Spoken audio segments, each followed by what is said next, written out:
दोनों बचपन के दोस्त हैं और सालों से आमने सामने दुकान चला रहे हैं। धंधे की अपनी जगह है, लेकिन हमारी दोस्ती की अपनी जगह है। तुम सुबह से भूखे बैठे हो, पहले ये मैगी खाओ। संजय ने राकेश की तरफ देखा। उसकी आंखों में कोई घमंड या चिढ़ाने का भाव नहीं था, बल्कि सिर्फ एक सच्चे दोस्त की चिंता थी। संजय का गुस्सा धीरे धीरे पिघलने लगा, लेकिन उसका अहंकार अभी भी उसे पूरी तरह झुकने नहीं दे रहा था। संजय चुपचाप उस गर्मा गर्म मैगी की प्लेट को देखता रहा। उसकी नाक में मसालों की वही लाजवाब खुशबू आ रही थी जिसने पूरे गांव को दीवाना बना रखा था।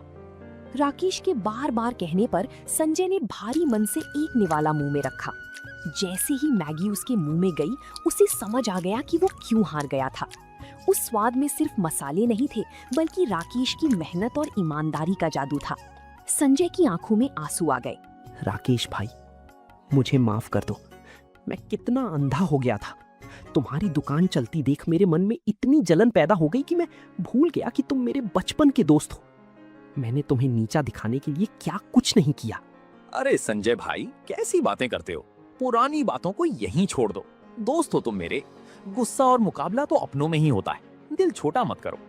नहीं राकेश, आज मुझे समझ आया कि धंधा सिर्फ पैसे और बड़ी दुकान से नहीं चलता। मैं शहर से महंगे सॉस और बर्तनों का तमाशा लेकर आया, लेकिन मेरे दिल में खोट था।